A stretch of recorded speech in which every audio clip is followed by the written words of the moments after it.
welcome to episode 129 of Checkpoint Chat. My name is Alessandro Barbosa. I'm joined, as always, by Matthew Figuera. I've just realized my mic is very loud. I'm just put that down. Yeah, technical issues abound today. I'm using a different microphone because my regular one is not here at the moment. So, I feel so privileged because I'm saying my spare microphone is a Blue Yeti. And listen, this microphone's nice. It's the one all them streamers use. But I, for the love of God, cannot figure out how to deal with the sensitivity on this thing. So yeah, if the sound's a little bit... If you hear a bit of that reverb, you know. If you like, damn, Alessandro grew up over the weekend. It didn't happen. It does make my voice sound great, but in this room, it's just not. Gosh. Yeah, it's not. Have you noticed my little toys behind me are all facing your direction now? I actually did not, but that is quite weird. Preparing for videos. You even have a little tortoise. I should get little ambient lights. I want to get some LED strips that I can make yellow and put them underneath the desk. You put them by your TV behind you. You're gonna have some. And then I make the whole room dark, and then it just exposes on my face. The LEDs. I mean, you can see I'm married to an architect because my background is just maps. It looks like treasure maps. It looks like you're going like Indiana Jones vibes. You don't know that they're not treasure maps. You can't see. How do you know they're not treasure maps? Well, they could be. I said they look like them. So don't come at me telling me they're not treasure maps. What treasure would you find? I mean, what maps are they? One of them looks like a Pretorius sigil. One is actually off Parkview, which is the area we live in. But is that how you scope out your running routes? That's a good idea. I should look at them for running routes. I can actually see the LEDs on your headphones now because... That's amazing. Yeah. Hey, wait, Lenska's going to give us a quick... No, you're too shy. Okay. So the one is from Parkview. The one is from Poland, I think. Oh, from... did you get it when you went there? Yeah. So like Old Town Poland. What map is that? Is that of... Krakow. It's Krakow. And then top right's London. And then bottom left is... Rome. This plays beautifully on video. On podcast. I know. You guys have to just imagine old maps of... I do like how it goes from Parkview to like Poland. Everywhere else. And then Rome. You've got a good spread there. All roads lead to Rome, didn't you know? That's a song, isn't it? Pretty sure that's a song. I mean, it's an old saying as well. Is it an old saying? It's an old saying. I guess Rome was an empire, so that makes sense. I think that's where the origin is. But I did read a funny tweet the other day where somebody said something along the lines of, try to leave Rome the other day, but there's something weird with the roads. Oh, get out of here. Get out of here. I completely misquoted that, but it was along those lines. I don't know what's happened in 2021, but your jokes that you're sending me, they're on two extremes. They're like really good and then really terrible. I've just decided this year I'm going to forward you lots of memes. My God, that one. So Matthew sends me a meme today of... A car dealership. That one wasn't too bad. The pasta one was stupid. Oh my God. Oh, the pasta one was so good. It looks like someone's sitting down and drowning in their own vomit. Like, for all you know, this person's Danny dead. DeVito. No, that's Danny DeVito. Is that Danny DeVito? Yeah, it's probably from some show. But he's basically that didn't look like Danny DeVito. I'm telling you, it's Danny DeVito. He's just foaming at the mouth. Anyway, he's foaming at the mouth, and the meme is just like, when you turn away from your boiling pasta for 5 seconds. I was just like, fucking hell. Have you ever turned away from your boiling pasta for 5 seconds? It's true. It just decides to overflow at that point. But Christ, the image was so visceral. It really didn't need to be like that. Let me just quote your response to that. So I send that to Alessandro. He replies, please hold. He says, what in the Lord's name? I was so taken aback. It was so abrupt and abrasive. I didn't know what to say. It's so good. But the best one though is the one. So the cargo space one I sent you was actually sent to me by a good friend Cello, and it's basically a guy. Of course, shit jokes come from Cello. Has to.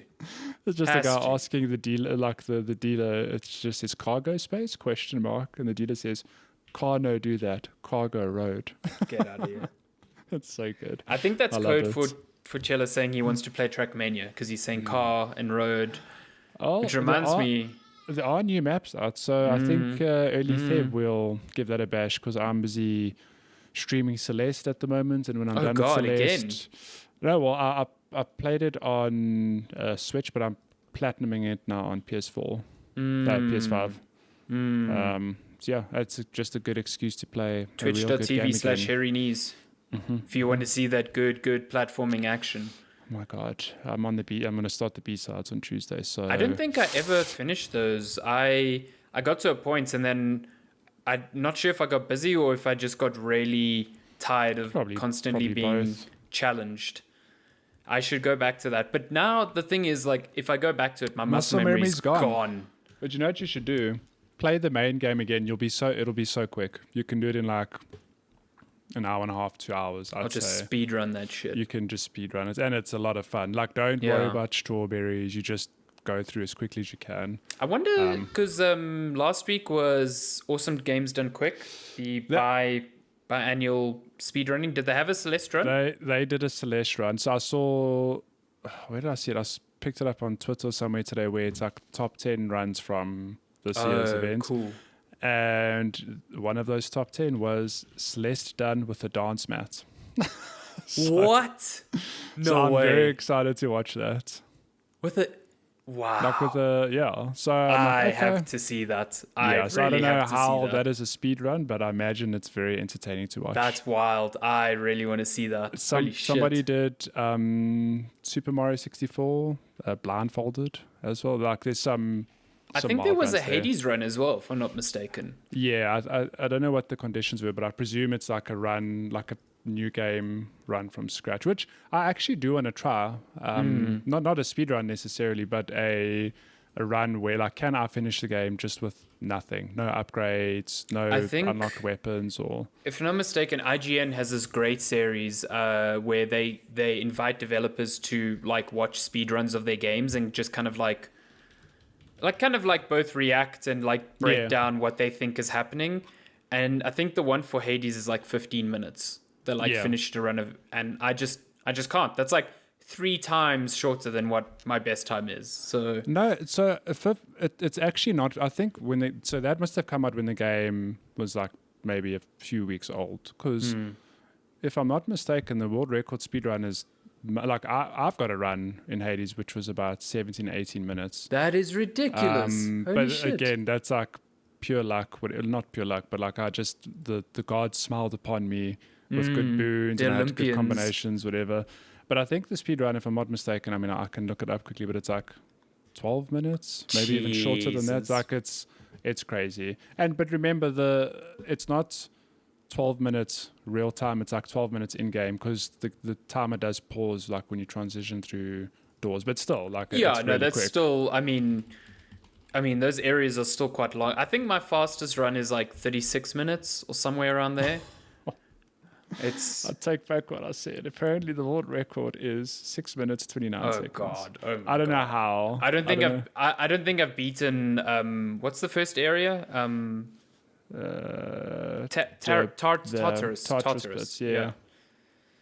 Yeah. This is insane. My favorite boss is still Lenny. I like him a lot. Lenny, it's a good time. He's good. The dialogue, the bants between him and Zagreus is really, really good. I also think that boss fight's just the best one in the game. I enjoy playing that boss. It's a lot of fun. Yeah. This is insane. I need to find the speedrun. The bull and the Olympian can get fucked. That boss fight sucks, and I hate it. You know, it's funny, just on that, before we finally get into the actual podcast. So every now and then when I stream, like if I fight a boss, whatever, if I have the time, I'll just export that and put on YouTube, either just for people to watch or just for my own, like, keepsake of like, let me see the first time I beat this boss, whatever.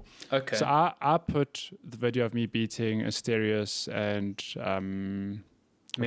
Theseus the first time, and that video's on nearly 2,000 views.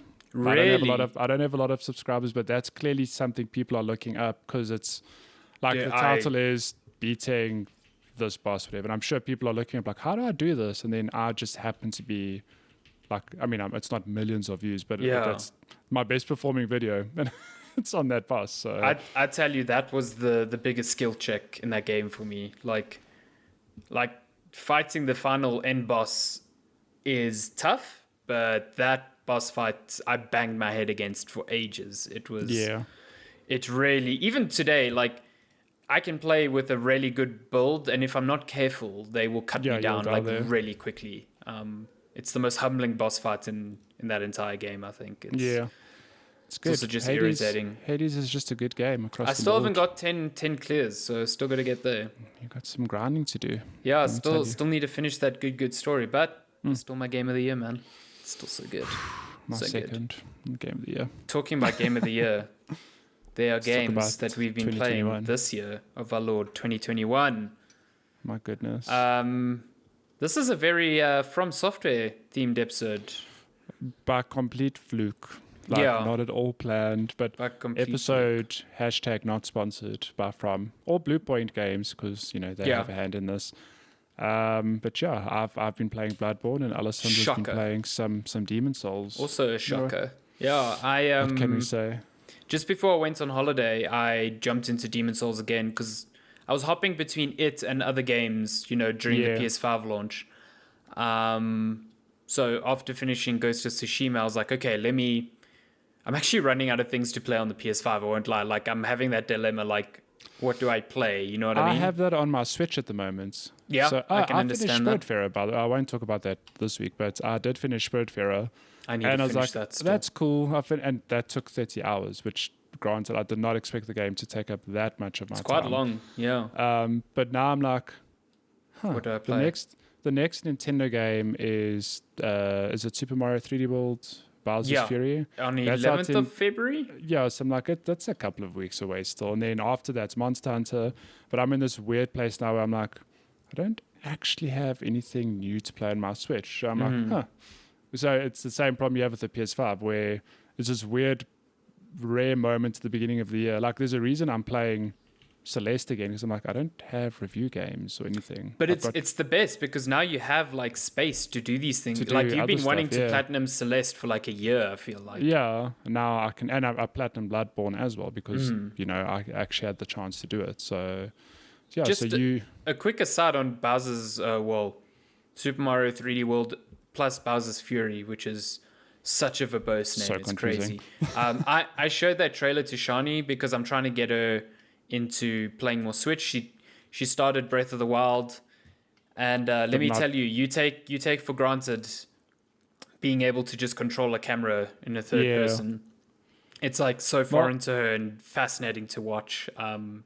But did we not talk about this last week, or did we talk about it off air? I can't remember. Because Lenska's playing Immortals Phoenix Rising. Yes. And the reason she's playing it on PC is because I've recommended Breath of the Wild like more times than I can count, and she's reluctant because she doesn't want to use the controller. Okay. She's much more comfortable on keyboard and mouse. So I understand Shani's frustration. I was thinking about it the other day because I remember us discussing this, but I think if you're starting out, like, because you're so used to like a keyboard and mouse, like the idea of this mouse moves your head seems probably a bit more natural than this. I remember playing first-person shooters back before. Which game was it that introduced the way we interface with like first-person shooters now is not how they always used to be.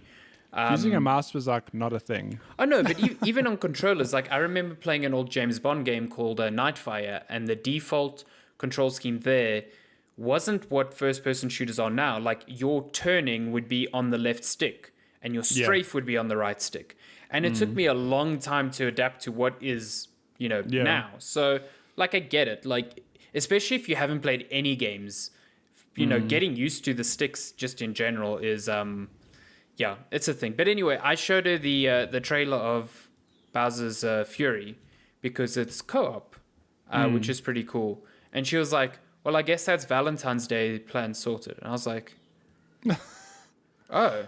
Did you get down on one knee? I didn't mean to like imply it. She's like, well, we can't go out because of COVID or anything, so might as well just play Mario. And I was just like, amazing. I love this. This has worked out so perfectly. You looked at her, she was probably like, what? You like, I've never loved you more than I do right now.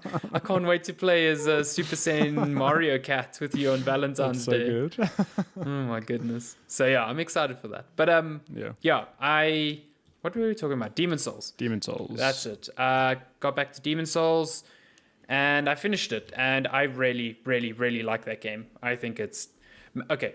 Man Eater can get fucked. That boss absolutely sucks. Like, I hate it. It is the only boss in the game that I really did not enjoy at all. I'm glad that out of all the bosses in the game, it is the one with the least, let's say, difficult path to get back to. Because the one thing that going back to Demon Souls, there's a lot of lessons you can see that From Software learned from Demon Souls, because there are things in there that from a design perspective I think are just bad, like the massive journeys you need to take to replay bosses I think is bullshit a lot of the time. And I think, I mean, if you look at Dark Souls 1 and even Bloodborne, the lanterns aren't always by the boss, but there's always a shortcut that can get you pretty close, like I mean, you played Bloodborne now. You think of the lantern by Orphan of Kos, or the lantern the lantern by Ludwig. Like the lantern by Ludwig you can miss 100%. Like that one in the church. But if you find it, getting back to him is pretty simple. Like Demon Souls has none of that. Like you just got to fucking just deal with the fact that you're going to have to replay those stages over and over again. But in their defense, so like they definitely improved it, but they did give some thought to it, because although the lantern or the fires or whatever they are close, there's definitely some thought to it, because if you think of, like, I hear you, they are a lot further than what we take for granted, but there was still some thought given to it. So if you take like Flame Lurker, for example, like there is actually a shortcut there, but it's just a thing of you platforming down through and also beams. Getting through that the tunnel with all the little miners. But the point is, like, there is still a shortcut there. It's like they did still think about that. And even the same with Man-Eater, it's a thing of you go through this whole area, like this whole whatever area that takes you to the pits of this one place and then back to the top, whatever. But then to Man-Eater, it's literally you kind of loop back to the starting area and you just have to run up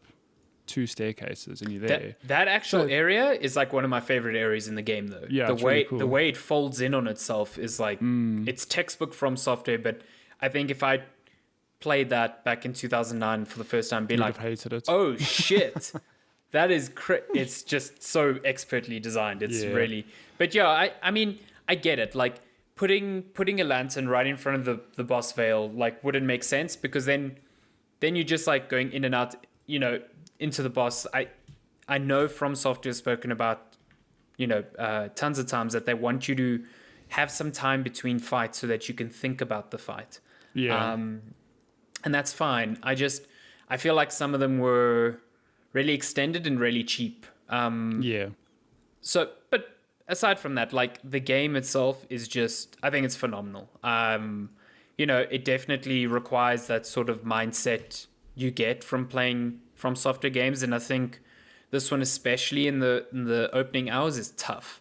I think it really coaxes you into a sense of false security with the first area in Boletaria, because that's not too bad, and then the first boss area is actually like a bit of a, well, not a pushover, but it's a lot. It's obviously the easiest by a mile. By miles, yeah. And then the Phalanx, the first boss, is really, really easy. But then I feel like from Tower Knight onwards, it's like, oh no, welcome to Demon Souls, especially when you have to start thinking about these are things I never thought about in Bloodborne. Like I know in Bloodborne you have weapons that do like blunt damage and serrated damage and like poking damage and whatever.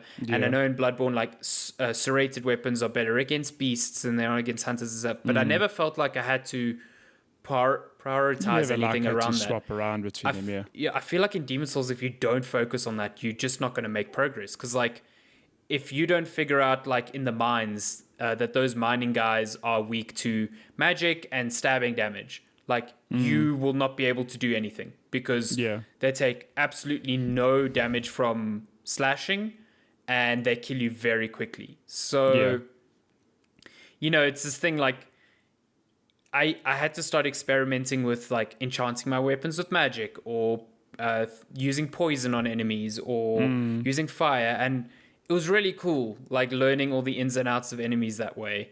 It felt a lot deeper to a degree than Bloodborne ever did. So I appreciated it from that level. I also appreciated that I had to play a different way because this is my first time playing a Souls game with like a shield. So like, yeah. Likewise, it's the first. I mean, I've played Bloodborne and Dark Souls 3, for example, but it's the first time that I actually played this kind of game with the shield as well. Which, to be fair, like the game's still difficult, but it's kind of weird how easy it can be because it's about just being patient. Like keep your shield up, wait, attack. But it's always a weird thing because like I'm used to like this game compared to Bloodborne, you have so much less mobility. So I'm used to like being able to roll into attacks with bosses or roll out of the way. And here I'm just like, I'm not getting out of the way quick enough. And I'm like, oh, duh, I've got a shield. Of course, I can block this fucking damage. You can just block it. I was only like halfway through the game before I was like, use your shield. Yeah. Because I've got that Bloodborne mentality of like, I can't block. It's like, oh, I can parry. I forgot that I can like absolutely parry and visceral these guys. Like, so it's all of those things combined, and I was surprised at how short it was. I thought the game would be longer. It's still long. I mean, what is your playtime? Like 20, 25 hours? Yeah, around about there. Yeah. I think it was a good length, actually. I know we were saying before we started recording, we both did the thing where we were jumping between archstones because there's basically 5 worlds that you can explore and like doing a boss in each. And I do think the game is designed for you to do that because each subsequent area in that world is much harder. More difficult. Yeah. So it was kind of weird to like get to the end of each one and be like, oh, I'm just ticking off the boxes on these last bosses. But all of those, I really, really like the bosses. At first, I was a bit like confused by them because they weren't that challenging. Like I think we spoke about in previous episodes how they all have a single phase. They don't really change up from that. Yeah. But eventually, I just understood what From Software was doing. They really like telling stories through each of their bosses. Like we were talking about Made in Australia. I think it's Made in Australia. Yeah. Or Asteria, I don't know. Like she's not a traditional boss in any sense of the word, but there's a really interesting story attached to her, and she's memorable because she's so different. You know what I mean? Yeah.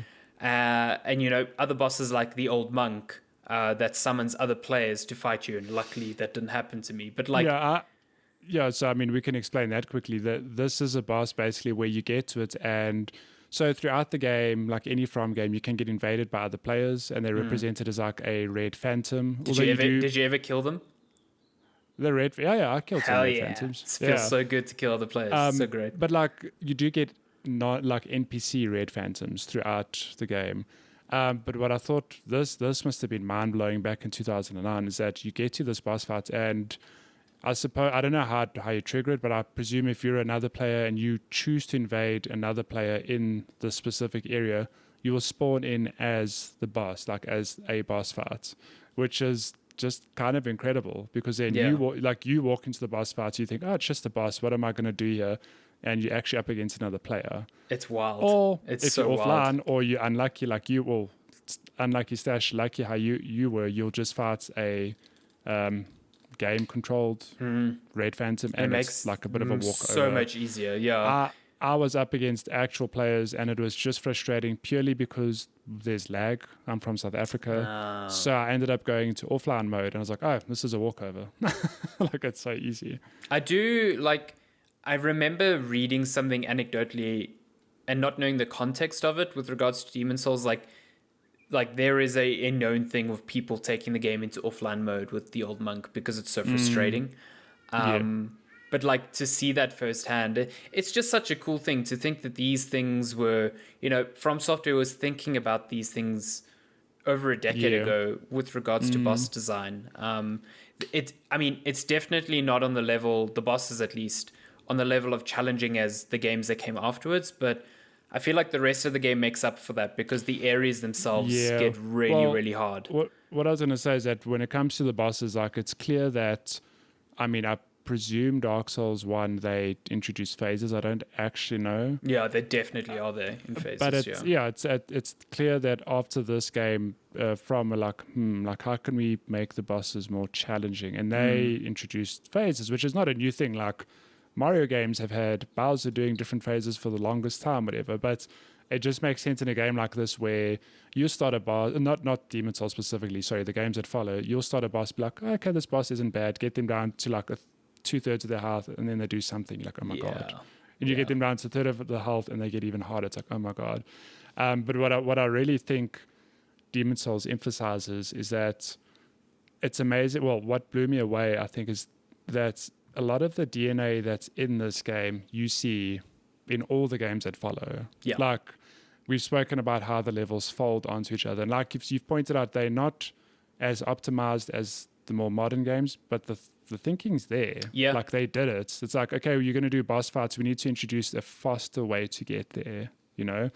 And there's just so many small touches. You're like, damn, they really thought of this. I mean, I thought Demon Souls, I'm like, this game's going to be old. There's going to be so many system things that don't make sense, and it's not going to be as optimized as Bloodborne or Dark Souls 3 or even Sekiro, because like it came out over 10 years ago, but it's still a damn good game. The framework, they nailed that framework the first time out. It's unbelievable. Like, they've just been polishing that since. Yeah, they've just been polishing it with each game. So and it shows. Like, I mean, like you said, the framework is there. The framework hasn't changed.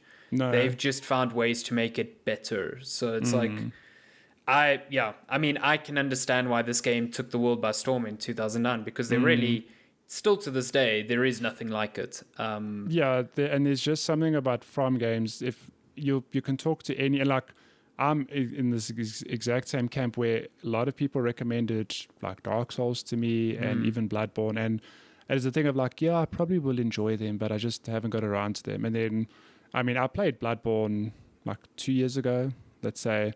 And since then, I've besides Dark Souls 1 and 2, I've played every other From game since, because they are so good. They have like such a distinct flavor and style. And while other games try to mimic them or take inspiration from them, there's nothing quite like the original.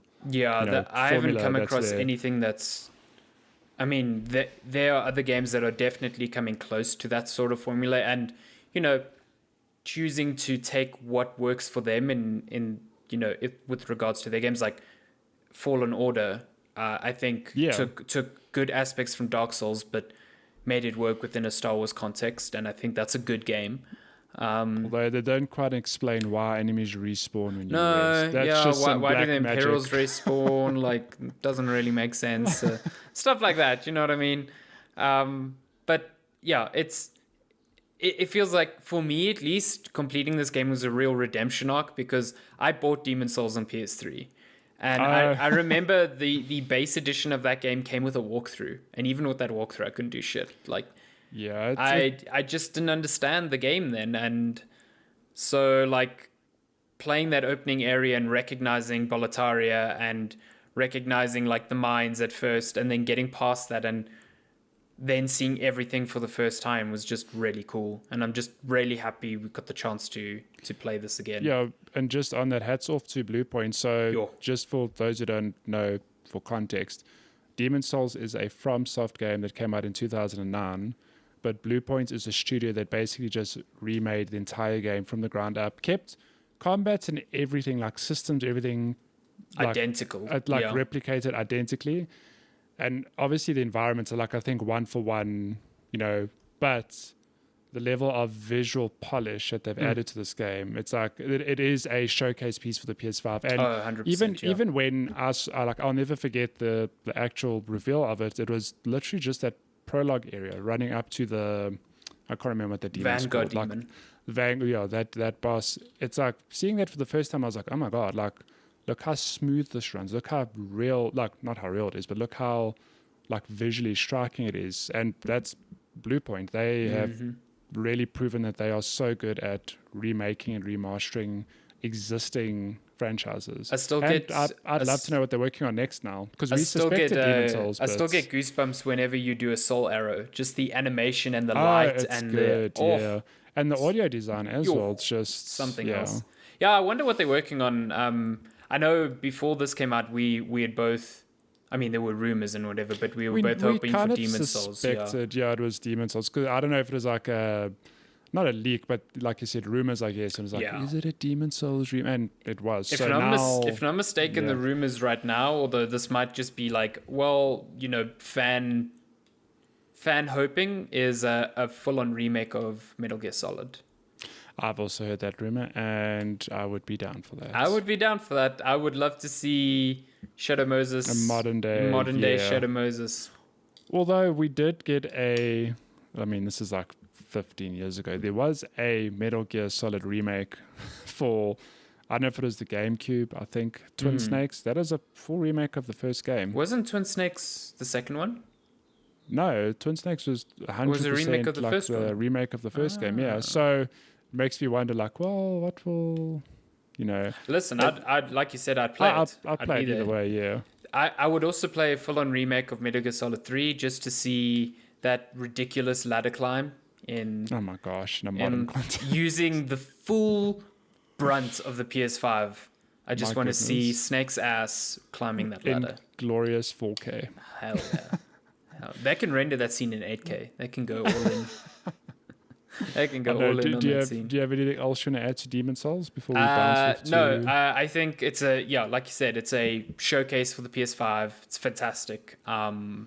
It's just a great launch title. Yeah, it's a fantastic launch title. It's definitely not a game for everyone, but I think it came out at a time where more people would try it than usual, and I hope you've had a good time with it, because... Yeah, I'm itching at doing a New Game Plus run. So well, I mean, that's exactly what I had. So I mean, I'm nearly done with my New Game Plus. Actually, not a New Game Plus. I started just a fresh. You started a Harry Potter run. I did. Yeah, because and you know why? It's because of that. What you mentioned earlier, the good visual effects of the Soul Arrow is so good. I was like, well, what other spells are there? And warding, the best spell. I got that spell on my first playthrough. Warding is the best spell ever. It's life changing. So much defense. It's so good. But yeah, from Demon Souls, originally out in 2009, 6 years later, it actually doesn't seem like that long a time. 2015, 20. I mean, they did what? Demon Souls, Dark Souls 1, Dark Souls 2. So I suppose that's a game every 2 years, and then 2015 they dropped Bloodborne on the PlayStation 4, and then they've actually made a lot of games. I mean, if you think about the last 11 years, it's Demon Souls, Dark Souls 1, 2, and 3, Bloodborne and Sekiro. It's like every 2 years, I'd say. Yeah, they've got quite a good cadence, and they're all bangers. The games are good. Yeah. Jesus, unreal. It's crazy. But yeah, Bloodborne is a 2015 game, and while I haven't played every FromSoft game, I do think it is probably my favorite.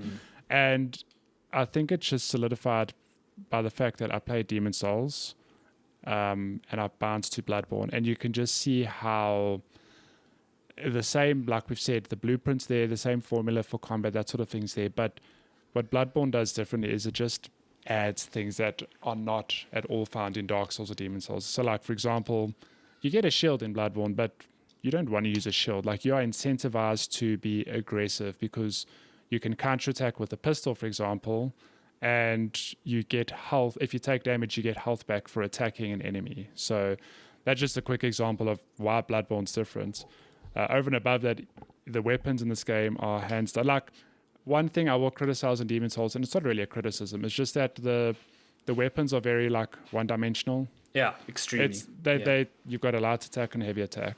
That's there's a lot of weapons to choose from. You also visually can't tell the difference between a lot of things. I had a normal sword and a fire sword. They looked identical. Except the effect is different. Yeah, I guess. like if I had them both equipped, like when I was swapping between them, I'm like, which one is which? What's what? Yeah. So the reason I bring that up is because in Bloodborne they introduced not like very unconventional weapons that first of all have a whole lot of different combinations between light attack, heavy attack. You can like tap your forward button and do like a leap attack, but over and above that, each weapon has a different form, which is just Bloodborne's weapons, great. If you haven't played it, it's challenging, but it's just real. It's good. I'm amazed that you stuck with all the chalice dungeons to get that platinum, because if there's one part of the game that could definitely be better, it is definitely the Chalice Dungeons. The Chalice Dungeons, yeah, but I think that is, I can see why they put it in. It's a nice excuse. It gives players a good excuse to just keep playing the game with the current character, because it's basically there are set Chalice Dungeons, but eventually you can just start spawning new ones, if I'm not mistaken. They're like, I suppose, randomly generated with different enemies and a different whole thing. bosses and but the reason I bring up Bloodborne specifically is that because now I've revisited it because I wanted to platinum it, and I played the DLC, the Old Hunters, which also came out in the same year, if I'm not mistaken. Maybe it was the year after. Was it the year after? Yeah. Okay. And the Old Hunters DLC is basically just I suppose, an 8 to 10 hour experience with 5 new bosses. And it's clear that from like design this DLC with the purpose of like, okay, it's the same sort of mentality as with Sekiro, I suppose, where it's a thing of like, our players know our game, or our games inside out. Sekiro, we're going to introduce a whole new like sword system and combat system, yada yada. But I still need to go back to that. Yeah, you got to finish Sekiro. Yeah. But in Bloodborne's Old Hunter DLC, it's a thing of, okay, you finished the game, you know all these bosses, whatever, but we're going to throw you like a real curveball now, and we're going to introduce some of the most memorable boss fights, not only in this game, but just in like the entire franchise. And I finished it last week, and it is a really good DLC, like 100%. DLC is one of those things where I don't play every DLC I come across, because I'm like, if I've had the main game, like I'm sort of done, whatever. The very few exceptions, I suppose, like Horizon Zero Dawn, I suppose, is a good example of, like, I enjoyed the game enough that I wanted more of that character and that build. That was a good DLC as well, Frozen Wilds. The Frozen Wild was the same sort of idea of like, here's a whole separate area on the map, new story, new weapons, whatever. There's an excuse to revisit this world. And snow. And the Old Hunters DLC is that. It's just a whole separate area with different bosses, different enemies, and a whole lot of new weapons, which I suppose is the biggest draw card of this DLC, which is why I explained earlier, like Bloodborne's weapons are just very special. Like they are a big part of the game. And yeah, I guess what You've I'm trying used to a get weapon I've never tried. That little glowy Tesla orb thing. Oh, but I mean that's from the main game. It's from the main game, yeah. I was watching you posted a video today of your fight with Lady Maria, yeah, the best boss in Bloodborne, good fight, Lady good Maria. fight. And I was just like, wow, this weapon looks like so much fun to use. Just like great. I think it's funny because every time I've come across that weapon in Bloodborne, it's been a thing of, so the way the weapon works basically, it's one of the only weapons in the game that doesn't have an alternate form. Oh. What it does instead, though, is that if you hit the button you'd normally push to switch forms, whatever, it just charges up the weapon. It looks like a baton, I suppose. Yeah. So that's why you often see me just charging it up, because what you can do, you can buff it, and I think that buff lasts like 5 seconds. Is that when it goes all, when you with the electricity and stuff? You see it zaps. Yeah, that's just me constantly buffing. It doesn't cost stamina or anything. Okay. But it was a really fun weapon to play with, and completely unintended, because so I knew I was going to play the DLC, and I knew based on what you've told me and what other people have told me that one of the best parts of the DLC are the weapons. So I built my character sort of generic across the board, not focusing on anything specifically, because I wanted to be able to equip a whole lot of things. But then in my main playthrough, I came across this weapon. I was like, I've actually always wanted to try this weapon, but I just wasn't spec'd accordingly. And it just so happened that I think it's the Tantris or the Tantris. I think it's Tantris, I think it benefits purely from like strength and skill. And I was like, well, I've got a fairly good amount in both. So I thought it would require arcane as well. It requires a little bit of arcane. Okay. Like it's like the lowest determining damage factor, I guess. Okay, but it doesn't scale with arcane or something. Like a teeny tiny bit. Okay. But what made this weapon fun was the fact that I had to choose when was a good time to buff it. And it just constantly keeps you engaged in the fight, because it's a thing of like, I need to keep buffing my weapon to maximize the damage. It's almost like choosing the right time to heal. Yeah, it's exactly that. And there were often times in boss fights where I took a hit because I was like, why did I buff my weapon there? It's like a risk-reward thing, I guess, which is a lot of fun. But what did you do against like some bosses like Dark Beast Pal, which is all electricity. Like, is that weapon at all effective against him? So when I started my playthrough, I was playing with the Sword Cleaver, which is a starting weapon I never used. I love that. And I used that against Dark Beast. Oh, he's a beast, so serrated damage. Yeah. It's just a good time carved through him. Yeah. Yeah. But yeah, I mean, I'm not going to harp on it too long because, like we've joked before, Bloodborne's probably the one game we speak about the most in the podcast. I want to know how many times you died to Orphan of Kos. A lot of times. Probably, if I were to guess, maybe 30 to 40 times. Whoa. Maybe less, maybe more. I don't know. Wow. I mean, that's probably, I think the first time I faced him, I was close to that number as well. Yeah, it's every boss fight in this game, real challenging, but that boss fight, that dude just is he's different. Mental. He's so aggressive. He's so fast. And not only that, he counterattacks like a nothing. lot more than like there are other bosses where you can be aggro and you can chip away and you'll take a hit and you can like recover it because whatever. But often, of course, it's like, oh, there's a window here. I'm just gonna go attack, and then he immediately counterattacks. I'm like, oh. Okay. I feel like really got to be careful. I feel like that DLC is bookended by two of the hardest bosses in the game. Like Ludwig is hard. Oh my god. Ludwig is hard in almost like equal parts bullshit, and then Kos is just ridiculously hard. You know, it's funny is that I almost missed Ludwig because he's in an area that you pass early on in the DLC. No, that's Lawrence. Oh, sorry, you're right. Lawrence is someone you go back to. Yes. But I almost missed Lawrence because I just he's like a secret boss. It's weird, and it's such a cool fight as well. And then John Mark was like, have you gone back to the cathedral? I was like, I have not. Why? He's like, just go back there. Yeah. I was like, okay. Went back there, and I was like, oh, it's a boss. Cool, man. Like, it's a separate boss. It'll take me like a couple of attempts. That boss was real challenging. Flaming Vicar Amelia, basically. Yeah.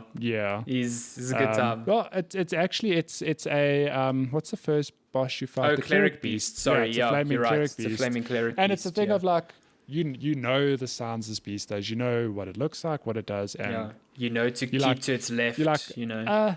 This beast is just on fire. It's the same boss, but on fire, and it's not at all. My God, when he's spitting lava on the floor and real challenging boss fights. I mean, I've been begging you to play the old Hunters for a long time because I do think it's like one of the best parts of Bloodborne, which is so good already. But man, that DLC is just something else. It's so just good. Supplements the game. Like you can completely ignore it, but you'd be doing yourself a disservice by not playing it. It's like.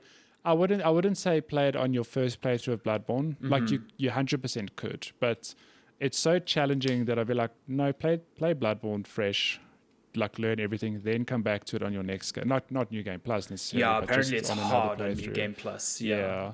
I also feel like it adds so much lore-wise. I don't know if you've had a chance to. I've very briefly read through stuff, but I want to go watch. It fills so many holes in the lore, and it's just fascinating. I think it's such a rich DLC in terms of like, and how it affects the game afterwards. I don't know if when you finished the DLC, you went back to the Hunter's Dream, and like Gearman is like sleeping. He's not having nightmares anymore. Like it alters your game. I never world. noticed that. I know that if you speak to with Lady Maria specifically, there's a link between her and the doll. I haven't quite figured it out, but from the very light reading I've done, is that her and German were close, or she was one of his students, and that there's a belief like that maybe the doll he used Lady Maria as an inspiration. Or they look like kind of similar, don't they? Yeah, and so if you speak, it's actually funny because every time I talk to the doll, I mash X because I just want to level up. Except after Lady Maria, I like mashed X. I was like, oh my God, there was dialogue there I missed. So I had to go look it up, and then I've since like read a few things. I'm like, oh, like there's a connection there. Yeah, there definitely is a connection. It's just, I think, like I'm not going to harp on it for too much longer, but I think also what really makes Bloodborne stand out is that it's one of those games of there's a lot of story there, but it's not explicit. Yeah. Like one of my favorite parts of any From game, like a lot of it might go over my head. Like I'll have a very basic understanding of the world and what I'm doing, whatever. But one of my favorite parts is just going and reading and watching all the shit afterwards. It's like And then you realize how much detail they put into all the this game. theories, all the Yeah. the missing pieces that people are trying to like color in themselves. That's all. Yeah, it's one of my favorite parts as well. I think it's great. Yeah. So Bloodborne, we'll good leave game. we'll leave you with this. If you have a PS4, PS5, and you have not played Bloodborne, it is a challenging game. Give it a There's play. no doubts about it. But you won't find a more satisfying game to finish. So yeah, would highly recommend it. Yeah, it's really good. Shall we move on to game releases? Yeah, because we've harped on that, and Cool. I'm being load shed soon. So Yeah, we are recording this on a Monday evening because this weekend was just quite busy, so didn't have a chance to get there. But yeah, that's why we are on a bit of a tighter schedule than usual. So game releases are pretty brief again. Looking at releases from would have been the 16th to the 22nd of Jan, and we've got 4 games. Yeah, 4 games. sure. So This is why I'm replaying other stuff. Because there's very little. coming up. There's we've got Everspace 2 coming to Steam Early Access on PC January 18th, so that's today. Big release for the week is obviously Hitman 3, PC, PS4, PS5, Xbox One, Xbox Series X, and Stadia. January 20th.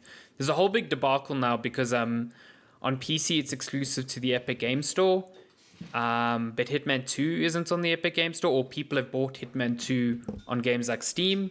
So, I mean, the whole thing with Hitman is you can bring the levels from previous games into Hitman 3, and it automatically enhances them with whatever upgrades have been applied to the engine. And now there's no way to currently do that with the Steam version of Hitman 2. But like Epic Games and IO Interactive are like, don't worry, you don't need to rebuy anything. We're working on a solution. So that's coming anyway. Ender Lilies, Steam Early Access on PC, January 21st. And then a game called Gravity Heroes, PC, PS4, Xbox One, Switch on January 22nd. I think that's a co-op platformer. I remember looking it up for something. Yeah. God damn. So yeah, that's cool. Should we go to Cool. to game news? To gaming news. I mean, quite a bit. Some that of this might be a week. bit old, but let me tell you, there was some banging news last week. Yeah. Which is surprising given that we're in January and Yeah, it's I guess the easiest one to just kind of tackle right now is like Star Wars is in essence Lucasfilm, they're calling it Lucasfilm Games.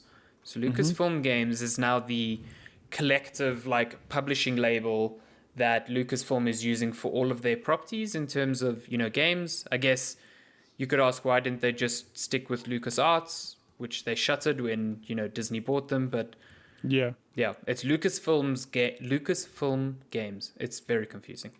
But they just had a slew of announcements. So aside from announcing that new label, they announced that they had partnered with Ubisoft, and Ubisoft was busy working on an open world Star Wars game, which is exciting for 2 reasons. It means that the decade-long deal that Star Wars and EA had is coming to an end, and it will no longer be exclusive. So I think the deal's meant to last through 2023, which gives you an indication of how far away Ubisoft's game is, because that should be coming soon. But yeah, it means that Lucasfilm Games or Disney is opening up the floodgates to other publishers to kind of like pitch them on Star Wars games and make stuff. So, which is really cool because I think EA definitely picked up their socks towards the latter half of the deal. Yeah. But they really did nothing with the license for a long time. Like it wasn't until, even what's the shooter? Is it Battlefront 2? Yes. I think it's in a good space now. Also free on Epic if you haven't grabbed it. Yeah, grab it. It's because, like Maddie said, it is good now. Yeah. Well, when it launched, it was like a hot mess. Yeah. Like really, really bad. It's great. And Fallen Order was... I thought Fallen Order was awesome. That came out, oh my God, not last year, the year before. Yeah, end of 2019, yeah. That is a really good, like we actually mentioned it earlier, because it did take some inspiration from Dark Souls, but really good Star Wars like action game that took a oh my god, I got my words completely mixed up there. A healthy helping of inspiration from several franchises. So the combat of Dark Souls, the exploration of Uncharted or Tomb Raider, and like just other good bits, and made a fantastic Star Wars game. So more of that, hopefully, coming not necessarily from EA, and not specifically like third-person action games. I know Squadrons came out end of last year. I think it reviewed well, but I don't know. It did, yeah. I've heard a lot of people who've played it have had a good time with it. I haven't given it a go personally, but it's something I do kind of want to play because it looks great. So, but I mean, points I'm getting, it's that EA only now in the last like 2 years it's felt like have really pulled up their socks, but it'd be cool to see. I think Jason Schreier actually said in the it's been 7-8 years now. In those 8 years, EA has published 4 Star Wars games and cancelled 3. So it's not a great return. You know what I mean? Especially when 2 out of those 4 games published, like Battlefront 1 really fizzled out. Yeah. And Battlefront 2, like you said, is only really coming to its own now. So when you look at Fallen Order, which was really good, and then Squadrons, which was like a sort of like budget-focused title, but did really well. You know, if I'm Disney and looking at that, I'm going, why did we sign exclusive for 10 years? You know what I mean? Yeah. So, yeah, them opening up the floodgates is great. But it's also not just Star Wars. Bethesda, out of nowhere, oh my goodness, this week announced a Indiana Jones game that is being developed by Machine Games, who have developed the last 2 Wolfenstein games, New Order and New Colossus. So that's a fascinating pairing to me. Yeah, which it's actually, I hear you, like it's fascinating, but it's interesting because it almost kind of fits. Yeah. Well, it's 2 games about killing Nazis, I guess. Yeah, which I'm like, it's kind of weird how almost on the nose that is. Yeah. Like, who do we get to make an Indiana Jones game? It's like, get the dudes who made Wolfenstein on the phone. Yeah, I mean that makes sense. Or maybe it is the other way around. They approached Disney saying like, hey, we made those games about shooting Nazis. We can do an Indiana Jones game. You guys have a property about Nazis, don't you? Dude in a hat has a whip. I don't know. I've got you. But I mean, what that game ends up being, we don't know. Yeah. Like, is it a first-person shooter? Is it the third-person game? Is it a narrative? I really hope it's not first person. I don't want to be using a whip in first person. Oh my! You say that, except I'm trying to think of an example of it. Mirror's Edge with a whip. Yeah, I was thinking more Dying Light with a whip. Ooh, I mean, Dying Light is a great game. Okay. But you know what? That's taking it quite far because Indiana Jones, he's got a whip, but he doesn't necessarily use it exclusively for traversing stuff. It's more for just, you know. I was actually looking at a lot of people talking about the ideas of where this game could go, and I think one of the things that stood out to me was Indy doesn't really kill a lot of people, if any, in the films. So I mean, he does some people. Yeah, but if this game goes full on like Uncharted Nathan Drake style, like it would be very different to what Indy is in the film. So I like the idea of Machine Games developing this Indiana Jones, which has an emphasis on stealth and traversal and like outsmarting enemies as opposed to just murdering them. So that sounds like something that could be cool. I don't know. I'm curious to see what this ends up being because it's going to be a 2D RPG. I know they did say that this was just really starting development. So again, I don't think this comes out for at least 3-4 years. A long time, A long time. But that's Disney opening the floodgates. Yeah, that's Disney really opening the floodgates on everything. Yeah. I think this is just the start. I think we're going to see a lot more coming through.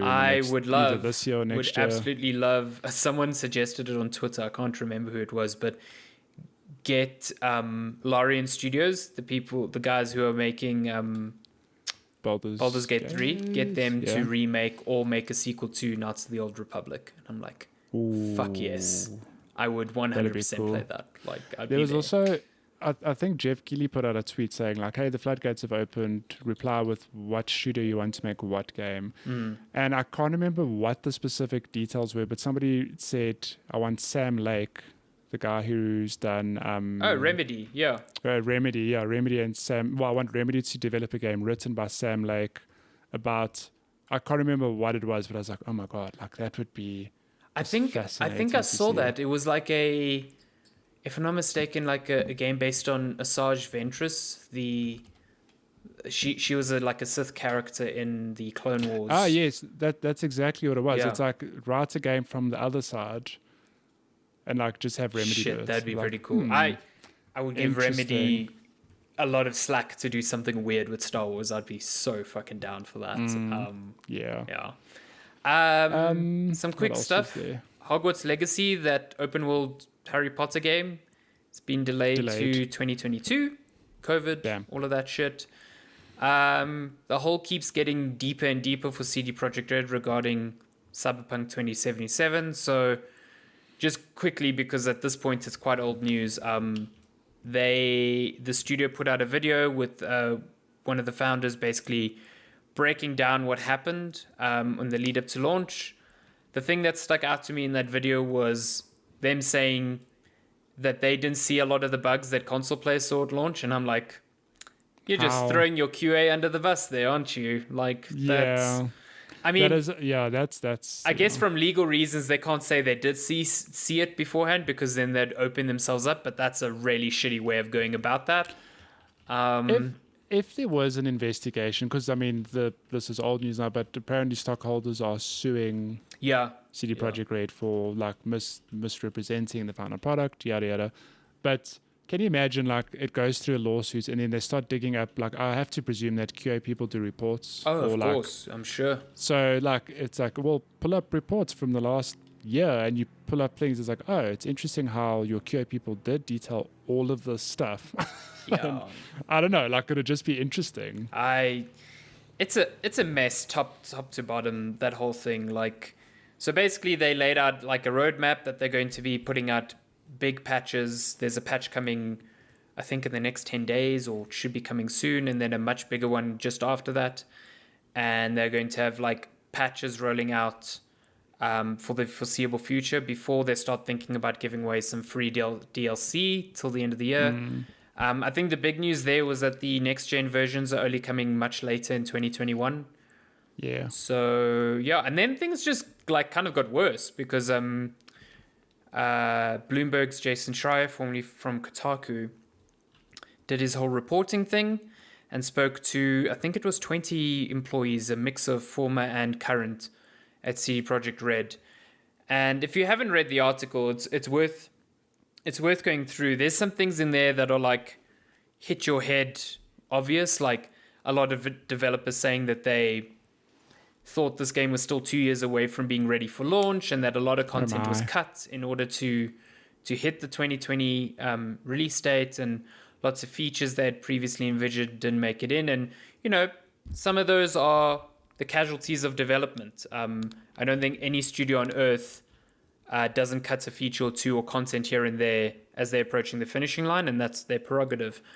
But what was interesting to me was that the game apparently was third person when it was being prototyped in 2016, when development really started, and that the switch to first person was kind of abrupt. You know, just the fact that employees have been crunching for months on end, and that promised profit share was really like, I think there was one programmer there being paid like $700 a month, which is like really nothing. Yeah. Yeah, and just a lot of things that just make, you know, CD Projekt Red's apology look really, you know, less like shady. An apology and just like they knew what was happening. And they did. Like, there's no question that the executives at that studio knew, you know, they were taking a calculated risk in putting the game out as it was, and it hasn't gone down well. So no, it was looking back on it now, I mean, we've spoken about this at length. It's actually very sad how CD Projekt Red really the forefront of like setting the example of how to be a good game consumer studio, friendly, communicating with the player base, just setting the bar for good practice. Well, not necessarily like good development practice, but just good PR and good communications, And then now, like 2 months later, not even 2 months. I mean, when did Cyberpunk come out? Like December. Yeah, beginning of December. It's just. Like the whole sentiment towards him is like flipped, and it's very sad. It's one of the worst game launches I've ever seen. Like in 10 years of covering games, and like I think you're right. It is sad, because CD Projekt Red is a studio whose games I'd always get excited about. Like Witcher 2, incredible. It made me so excited for Witcher 3, and then that delivered in so many ways for me. And I just can't bring myself to play Cyberpunk in the state that it's in now. And in the same way that BioWare is now, I'm more trepidatious than excited for their projects. Yeah. That's how I feel now towards CD Projekt Red, and it is sad, if the next game, for argument's sake, were to be The Witcher 4 or whatever they decide, in that universe, I think people will be excited, but it will be like, I hope it's not this again. Let's just first see what they come up with. Anyway, that saga is continuing. It is ongoing, and I don't think it's going to go away for a while. Just a closing thought on that, obviously what happened is inexcusable, but we also have to keep in mind that the bar that was set for Cyberpunk with expectations was just also in its own right a ludicrous thing of people were expecting the second coming, and in players' defense, this is not at all what the problem is. The game is broken. Yeah. But I just think it's made even more disappointing by the fact that people really were expecting holy shit, this is going to redefine first-person RPGs, how The Witcher did for third-person adventure games back then. And I think CD Projekt Red is partly to blame for that, because for sure, yeah. It's not at all. I'm not putting that on the players at all, but the expectations were definitely there. I just think I recall the demos I saw at E3 and the interviews I conducted with designers, and the ideas that they were pitching were, I understand why people were swept up in this excitement for it, because I came out of those demos going, holy shit, this thing's ambitious, and they showed us a vertical slice, and it's really easy to get swayed by that sort of stuff. And at the end of the day, the two demos I saw across 2 years, they're in the game. They're both at the beginning of the game. So those things are there, but they're nowhere near, the sort of ambition, or the ambition of the way that world worked. Doesn't live up to what they at the time thought it would be. No, absolutely. And I don't think at the time they were going, oh, we're going to say this, and that's definitely not going to, that's definitely not how the game's going to be designed. I think they had those ideas, but then reality brushed up against it, and it's biting off more than you can chew. That's basically it. Sure. What other news do we have to fly through? What else? BattleNet got its first makeover in forever. So really, BattleNet 2.0. Hey, good lord, go play some Call of Duty. So this was last week's news, but it's relevant this week because Capcom are now going to showcase some Resident Evil Village gameplay this week. That's very soon. Very excited to see, because Resident Evil Village, as far as I know, is a direct sequel to Resident Evil 7. Yes, which was a very strange but very good departure for the franchise as a whole. It was the first, well, actually I lie, it's not the first-person Resident Evil, but it was a first-person Resident Evil. Is it not? I know you're looking confused, but there were PS1 light shooter games that were controlled from a first-person perspective. But Resident Evil games for the most part are either third-person, over-the-shoulder shooters, or fixed camera whatevers. Resident Evil 7 was for starters, first-person, and secondly, just you didn't fight zombies. It was far more survival. The setting was completely different. You're in a backwater. You're in Louisiana. House, whatever it was. It was just such a stark difference to what's come before, but in a good way. It really, I think, did so well. And it's just interesting because after that, we went back to history. We got a Resident Evil 2 remake, Resident Evil 3 remake, But now finally we are pushing the story forward with a sequel to Resident Evil 7, which stars Royd Master Chris Redfield looking even more buff with each game. Well, I think you actually still play as Ethan, if I'm not mistaken. No, you play as Ethan for sure, but I mean, like you see Chris. Oh in yeah, some yeah. capacity. Roy did Chris is still there. And I'm curious to see what the game is because it looks like it takes a lot of inspiration from Resident Evil 4. It looks weird. It's like got vampire ladies and werewolves and because I mean, remember when Resident Evil 4 came out, that too was a weird departure because before that you were fighting zombies in a city or in a mansion, and then Resident Evil 4 you were dropped off in some village in Europe and you were just fighting angry villagers. Wasn't it like a city in Spain or something like that? Who had a very deep trench coat with that merchant was great. Merchant was good. And yeah, Resident Evil 4 was really good. So this takes some inspiration from that, and I'm very curious to see what the game looks like because we haven't seen that. We've only seen like trailers. So I'm keen to see because they said they're showing off gameplay for the first time, which is cool. I assume it will have a release date as well. But what gets me excited is that they said the event is for Resident Evil Village, 8, however you want to say it, and other Resident Evil projects. Oh, really? So I'm wondering, there could be that Netflix series update, the movie, they rebooted the movie as well, so it could be that, or Resident Evil 4 remake, which is rumored to be in development.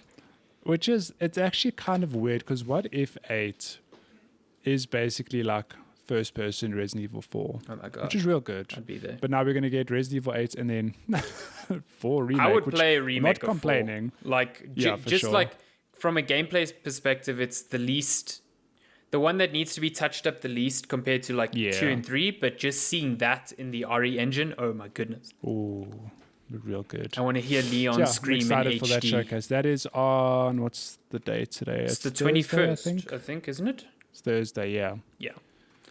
Hosted by Blonde Nerd. What's her name? Who the hell is Blonde Nerd? She's a content creator with What's Good Games. Okay. She's really cool. Nice. What else? Yeah, I think that's all the big stuff. It's all the big stuff for the week. Should we get into questions before ESCOM decides to shut us down? Going off. So tell everyone where to send questions. And I'll pull them up quickly. You can, if you want to send us questions, you can get us on all of our social platforms. That's Checkpoint Chat on Twitter, on Instagram, on Facebook, on TikTok, obviously. You can also email us, checkpointchatpodcast@gmail.com. Email us about anything, any time of the week. Message us any time of the week. Our DMs are open. All of the things. Of the things. Okay, so we have a handful of questions from Megs on Twitter. Cool. So question number 1, he asks, do you prefer photographs or videos for moments that happened in the past? Photographs. If I think about what I have currently, it's photographs. So I very rarely go back and look at videos per se, you know what I mean? No, go for it. Yeah, no, that's basically it, yeah. No, I was going to say I agree with you in the sense that it's a video is a thing of like you have to like literally sit down and watch a video, for example. Whereas photos are just, you could just swipe through photos and I don't know, like all the memories you experience in a shorter space of time are quite something. Like what a good example, I guess, is one of my favorite things to do every now and then. Like I hardly use Facebook, but the only thing I actually do end up using it for is to go look at the memories tab. Because then it feeds you things you posted like since you've been on Facebook on that day, you know. And I'm like, a lot of stuff I read, I'm like, damn, past Matthew he was dope. He had a lot of growing up to do. Past Matthew had really incredible hair. Some things I posted, I'm like, why did I post that? Like, what does I think? And I'm like, I look at things that some young people posted and I'm like, you've got some growing up to do. I was there too. It's all good. Even the things where, I mean, it's worse when you go look at something where you thought you were at that point of realization then, and you look at it now, you're like, oh no, I was still far away. I know. I was still far away from the real. And then you'll look back at this moment 3 years from now and be like, fuck, what was I thinking? What does I think? I think that's the nature of life. Yeah. You get experienced, you look back and go, It's just regret one after the other. Or you look back and go, I did good. Man, I was wise. I was real smart. Ahead of my years. Oh my goodness, I'd never have that thought. No, I've never had that thought either. Next question. If email is mainly a boomer technology, much like mail is a silent gen technology, then social media is a millennial technology. I think that's an observation. I wouldn't think of email as a boomer technology at all. No. That is a question. Mick says, is email mainly a boomer technology, much like mail is a silent gen technology? I don't think so. I don't think so. Email is a weird exception in that it's still very relevant today, despite being so many decades old. Like, think about how like many other things have evolved over the last few years. Even just social media, for example. Like, we've got Twitter and Facebook and Instagram and TikTok now, whatever, but those didn't exist really 10, 15 years ago, depending how old you are. Whereas email's ancient by today's standards, but imagine running any kind of company or organization without email. It's just it's impossible. It's a must. Yeah, it's impossible. Yeah. But I also don't think like email came hand in hand with the internet. So if I'm thinking of boomers, I'm thinking of technology from like 1970, 1980. And sure, a lot of people who you technically classify as boomers now were children then and then grew up with the advent of the internet. Yeah. But I would definitely think it's like our technology. It's definitely a millennial technology. And then social media is like a Gen Z thing, 100%. It's a Gen Z thing. Which this is how now I'm getting old, because it's the thing of like, in my head, you think, all the kids are on social media. They all love Facebook and Twitter. It's like, no, they don't. The preferred platform of a lot of younger kids is Instagram and TikTok. Yeah, like, it's wild. They're not at all interested in. It's a completely different landscape.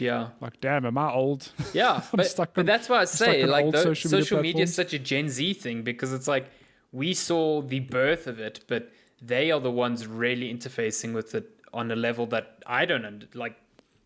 I don't understand that shit. You have to educate yourself and get on TikTok. I mean, I read a story the other day about 18-year-olds earning millions of dollars from Snapchat because they're mimicking something from TikTok. And Snapchat is literally just paying creators who create viral videos, just like thousands of dollars. And I'm just like, okay, man. Like, I mean, I get it, but it's a whole different world that I don't get it. Yeah. I'm old. I'm nearly 30. Good Lord. How old are you this year? 29. I laugh just to think that you're going to turn 30. Then I'm going to know that I'm really old. Yeah, then you're real old. You're going to turn 30, that I'm going to be like, help, my hip. Is Lenska 30 yet? She's turning 30 this year. And we're bracing for a lockdown birthday, which is like, I'm quite happy with that. She can celebrate her birthday in Animal Crossing again. Yeah, we're going to do Animal Crossing again. Hey, I'm sad I didn't do it for Christmas. What? Yeah, we were saying we said we missed it for Christmas, or even New Year. I'm sure there were some things we just straight up missed. I saw some people like posting their, like as the clock hit midnight on New Year's, like celebrations on the Animal Crossing island. I'm kind of bleak. I missed that. Yeah, I completely. It's probably I don't know what's going to happen at the end of this year. I was awake. I would have 100% done that. Be like, I was sleeping. I was so boring. It's like the second year in a row where I've done nothing in years, and honestly, super you're fun. You're a 30-year-old in a 29-year-old body, 28-year-old body. You can't be doing these things that 30-plus-year-olds do, and you're not even there yet. What are you going to do when you turn 30? You're going to start yelling at kids. Yeah, exactly. Get off my lawn. Get off my lawn. It's 9 p.m. Sleep time. What is this Snapchat nonsense? Oh, God, I'm already there.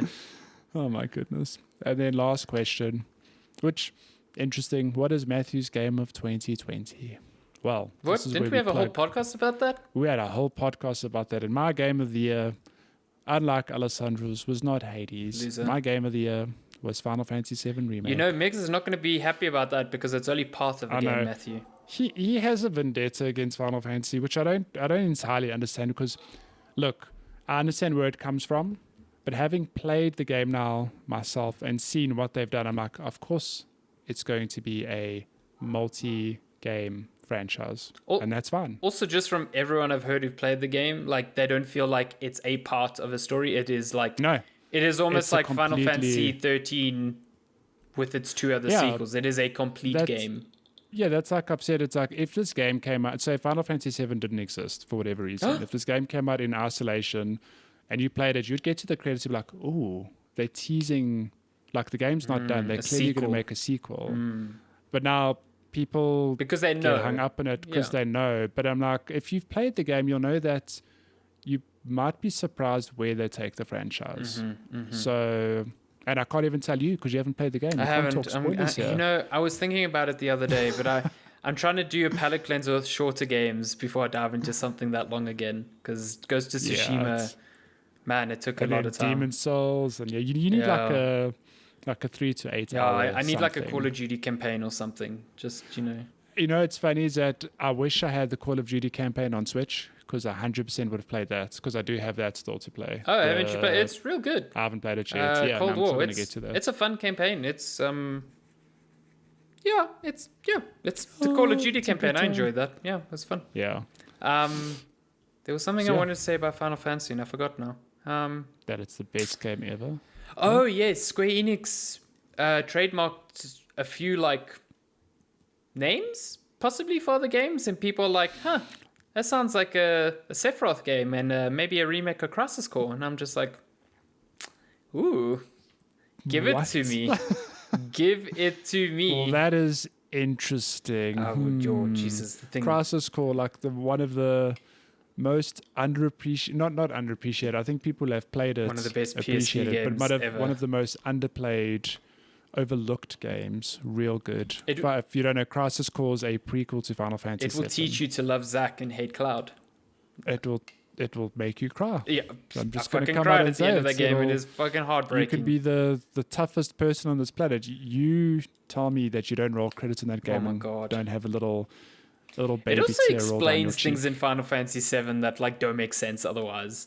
It fleshes him out more, but especially to do with Aerith and Cloud. Like, there's things there that you don't understand if you don't know who Zack is. Like, yeah. Well, look, if you play Final Fantasy the OG and you explore, it's stuff that's very easy to miss. But there are certain cutscenes that you can trigger that it like fleshes out Zack a bit more, gives you a bit more on like how Cloud came to Midgar, all of that. You can basically watch the end of Crisis Core 7.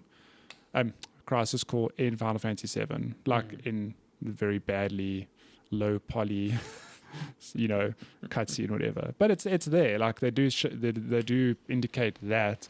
But Crisis Core just, I don't know. It's like a good excuse to flesh out the prequel Final Fantasy 7. And if there's a Sephiroth game, for example, that's 100% Square saying, well, people like this character. Let's just make money off it. Sephiroth is like the Boba Fett of Final Fantasy.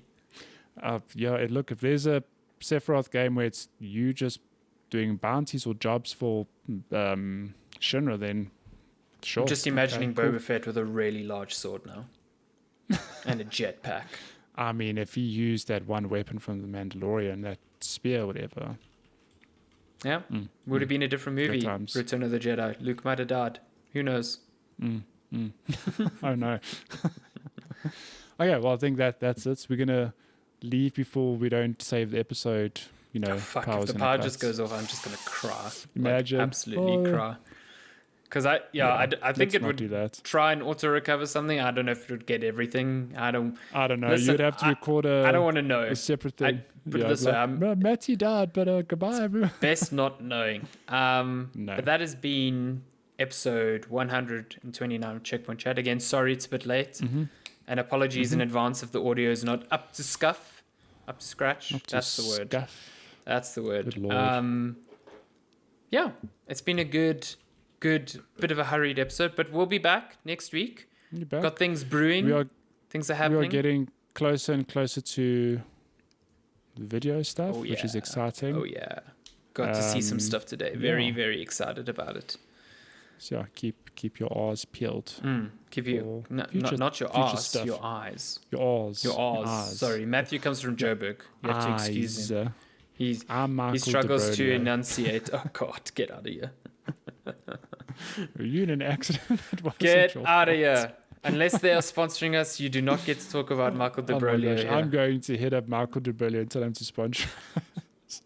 Like, dude, I sound like you. Sponsor. Oh my goodness. Thank you so much for listening. Yeah. We will see you again next week. And have a good one. Goodbye. Farewell. Call us on 0800. Get out of here. Stop. No. Don't call us. We'll call you. Bye.